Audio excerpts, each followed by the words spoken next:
Hello, my people, and welcome to my channel once again at Lola's Superstar World. So in today's video, we're going to talk about the cautionary tale, the horror that is reigning throughout Nigeria at this moment. It's the story of Andrew Amechi, a UK escapee that entered Nigeria wanted by the UK government and the police.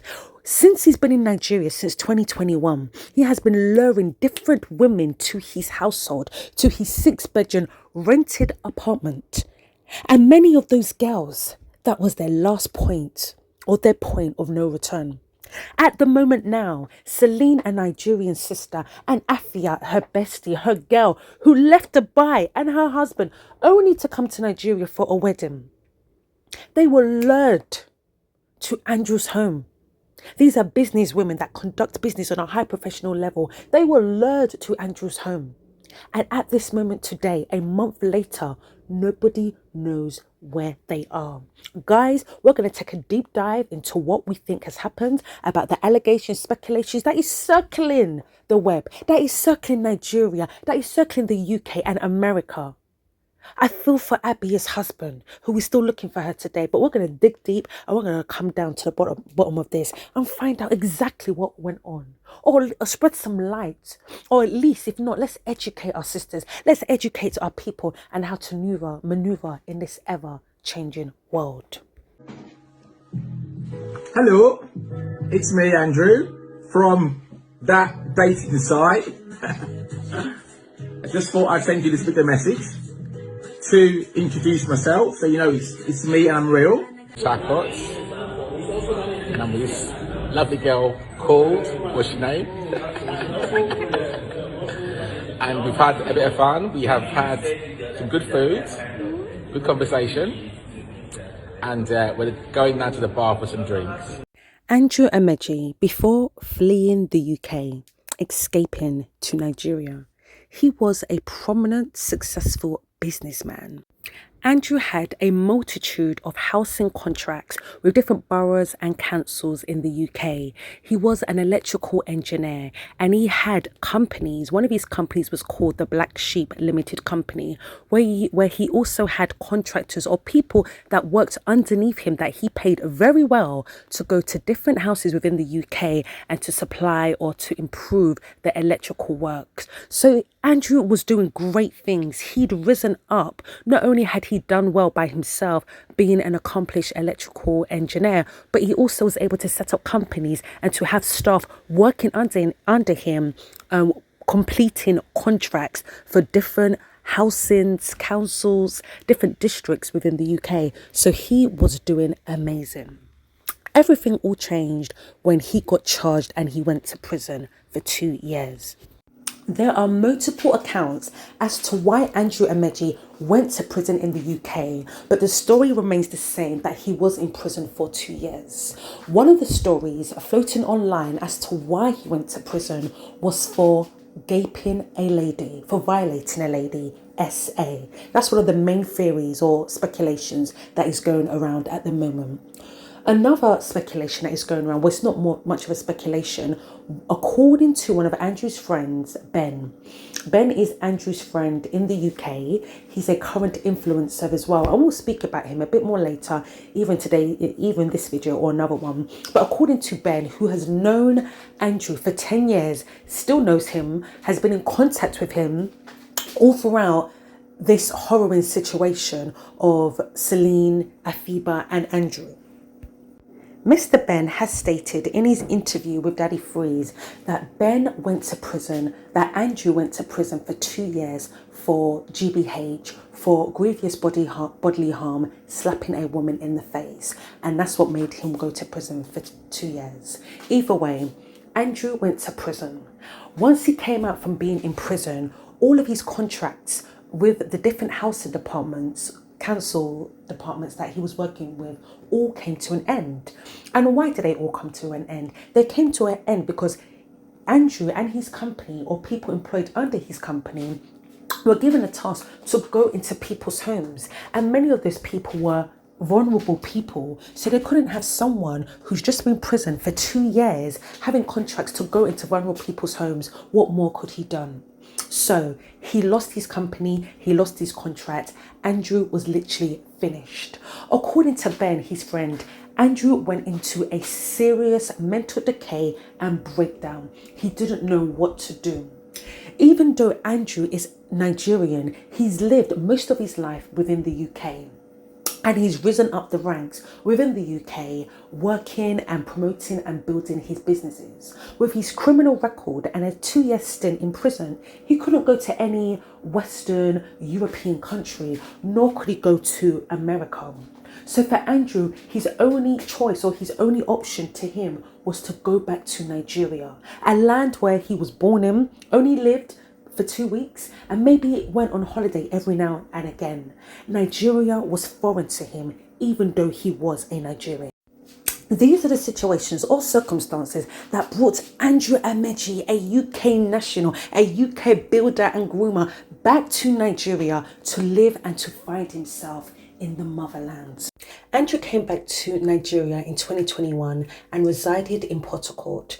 It's not fully clear what he was doing or how he was maintaining himself in Port Harcourt, but due to the many businesses he had in the UK, he was able to flee with a lot of his money into Nigeria. So he was living very comfortably. There's a few speculations that he set up a dating agency, like the video clip that I showed earlier before. But either way, seemed that Andrew was entering into a dark business where he was always luring women to where he was. Andrew came to Nigeria, even though he was an escapee. He was wanted in the UK. He had a criminal record. He'd been in prison for 2 years. He came to Nigeria with money. And in Nigeria, money talks. In Nigeria, money demands your respect. In Nigeria, money will make you the big boy. So he came to Nigeria flossing and bossing. And our brother Andrew, he was a smart and intelligent guy anyway. He was already doing big things in the UK. So he kind of translated or transported some of those attributes in Nigeria as well.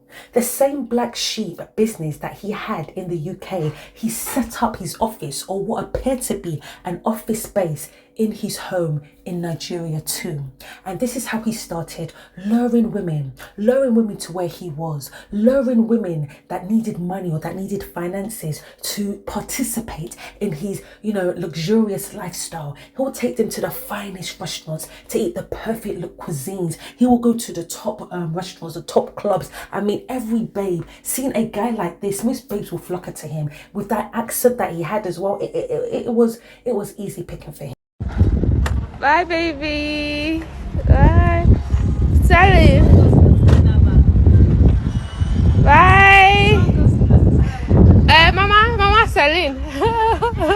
That video clip that you just saw was the last official video clip of Celenia and Afiba in Nigeria. They were in Port Harcourt on the way to go and see Andrew in Abia. And what was so funny and unique about that situation, that was the 27th of April, almost 2 months ago.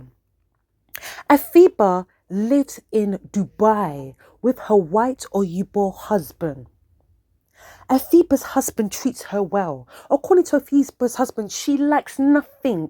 She has 2 degrees and they have businesses. They are doing extraordinary. The only reason that Afiba came to Nigeria from Dubai was because she came to a wedding. Both Celenia and Afiba, they have a friend in common called Blessing. And it was Blessing, the one that was shooting that last video of the 2 girls in Port Harcourt before they were going to see Andrew, who they met through Facebook. That was a month ago. Andrew lured them to their houses. There's so many speculations. Some people are saying that these girls went to go and do a shower work with Andrew. If you do not know a shower work, that is pay to play for my UK or listeners abroad if you're not from Nigeria. That's one of the rumours. But like I said, Andrew's husband, I mean, not Andrew, like I said, Afiba's husband said they lack for nothing. Afiba has a business that she does with Celine. They have a dog business. Some people are also saying maybe Andrew lured them on the pretense that he either wanted to purchase some products from their business, or maybe he had some supplies, or maybe he had some resources or tools that they could do or that they could utilize for their business. So some people are saying their meeting that they had in his house was a business meeting. He met them at the airport.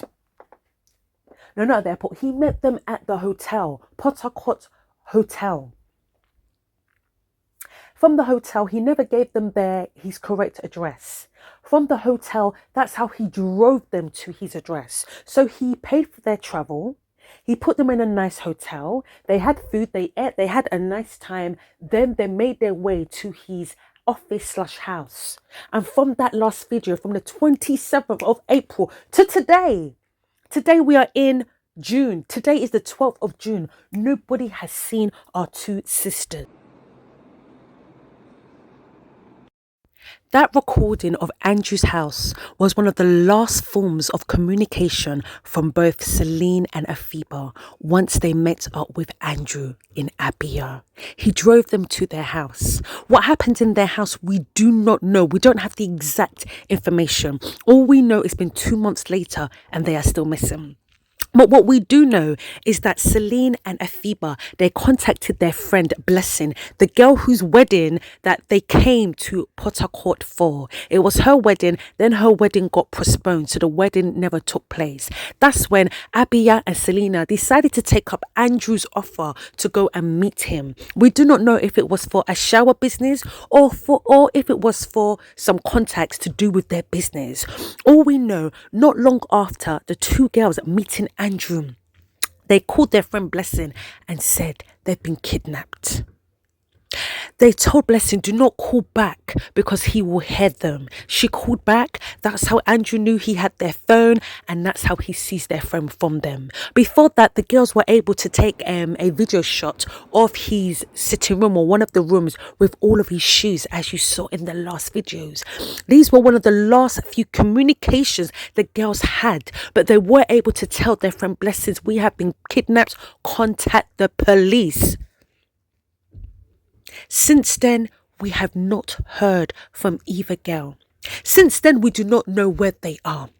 Thankfully, Blessing, their friend, was able to go to the police in Abia and to track down Andrew. By the time they tracked down Andrew, Celine and Afiba was nowhere in sight. Andrew was arrested. He was with the police, the Abia police, for 2 weeks. Nothing happened with his research. Nothing happens with the investigation. But he was held in a cell. Apparently, and everything is allegedly. Nothing has been proven in a court of law at the moment. But this is the information that is flowing around all over the world, from Ghana to Nigeria. Now the UK governments are even getting involved, because Andrew was a UK national who was wanted by the UK police when these crimes of atrocity have been committed. Allegedly. Andrew was with the Abia police for 2 weeks. No investigation seemed to be taking place. Both Afia and Selena's family were hesitant with what is going on. This is 2 weeks. Where is my child? That's how Harrison, the activist, was able to get involved. He was contacted due to the slow pace in which the investigation was going on. Time is going by. Where are these two girls? Also, on Afiba's side, Afiba has a husband who hasn't seen his wife in over 2 weeks. His wife only went to a wedding. Where is she? So from Afiba's husband to the rest of her family, that's how they got the Ghanaian government involved, to contact the Ghanaian ambassador in Nigeria, to put pressure on the force in Nigeria for this case to be transferred to the Abuja Police Department so that they can see what is going on. So after 2 weeks now, Mr. Harrison is coming down to Abia Police Station, is coming down to look at the case, what is going on. The Abuja Police Force, head of Nigeria, they're coming down to take over this case. Then it was decided that they would transport Andrew to Abuja, so that the case could be taken over by a senior team to look after the case. In this transition of Mr. Andrew and the police in Abia Falls taking him to Abuja, the word on the street what the word that has been communicated at the moment, that Mr. Andrew, the escapee from UK, the man that has lured so many different women to his house, and the way they leave back is either no one sees them again or they leave back with serial SA, serious evidential proof of SA on their body, SA and DM, domestic, on their body. Since through that transition of him going to Abia police station for them to take over the investigation, the word on the street, the word blowing up in West Africa right now is that Mr. Andrew, Mr. Andrew, owner of Black Sheep, wanted in the UK, is now deleted. That's the word on the street. That's where we are right now. My people, what is this? My people, where is their justice? We will talk more.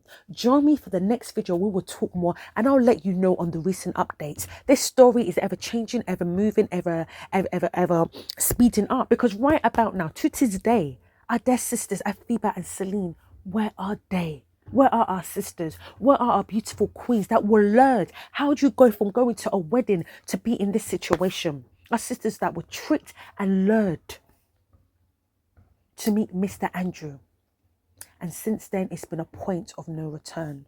Thank you for listening. We're putting our sister Celenia and Afiba in our prayers, in our hearts, wherever you are. My sisters, we are praying for you. You shall be located. We'll continue with this case. My hearts and prayers go out to all the families involved. We are with you, my queens. Justice will be served.